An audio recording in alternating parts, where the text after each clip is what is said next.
5 minutes. Thank you, Mr. Chairman. I thank the ranking member, and of course, I'm always honored to have our director here with us. Thank you so much for what you're doing to protect consumers. If I may, I'd like to thank your staff too. You have some very good staff members. They're always available to us to assist us. Let me start with this. The Supreme Court seems to have indicated that the CFPB is being properly funded, and I'm pleased to know that you can now take a breath. I'm not sure that the battle is over because I have an article from Political Style regulating through blog posts, Republicans poised to attack CFPB director. So the battle isn't over. Apparently, the new challenge will emanate from the agency's funding, and it depends on the definition of the term earnings, Federal Reserve's earnings. And my hope is that people will understand that that definition is one that allows for the earnings to mean total net income, not net profits. But that's a battle that you'll have to continue to fight. You fight to protect the consumer, and then you have to fight to protect the agency from my colleagues who would like to end the agency.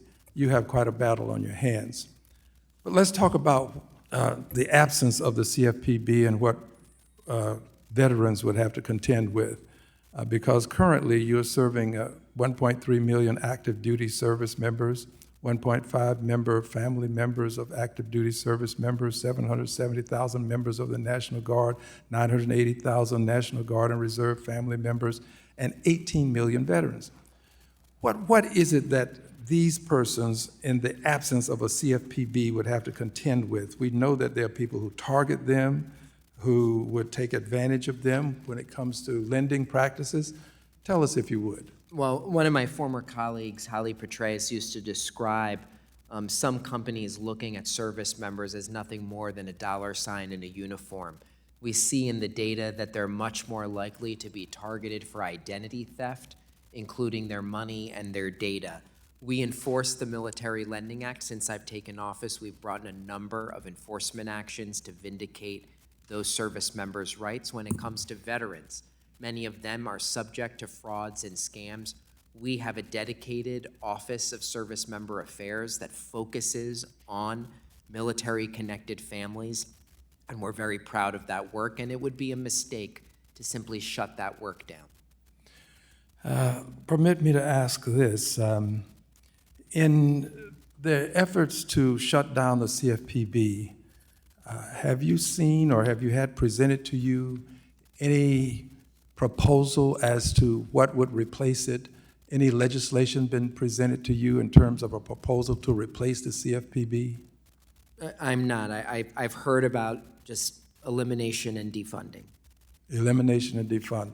Sort of like with Obamacare, as it's called, elimination is fairly easy, so they thought, but haven't been able to perfect that, but never saw the plan to replace.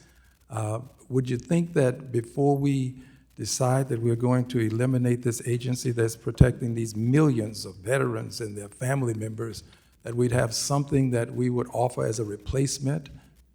And it also would create chaos for mortgage lenders and many others who depend on the rules to make sure that they are lawfully originating mortgages. I'm pleased that you brought this up because unfortunately, I was here when we had the downturn in 2008, and we discovered all of these many things that were being done to take advantage of persons who were seeking a mortgage. Some of the various instruments were just dastardly imposed upon consumers. So thank you for bringing that up. My belief is that the CFPB is necessary, and if we didn't have it, we'd try to create it. Although in this climate, I'm confident that it would be impossible to create So thank you for your service, and please continue to soldier on. Thank you. Gentleman's time has expired. I now recognize my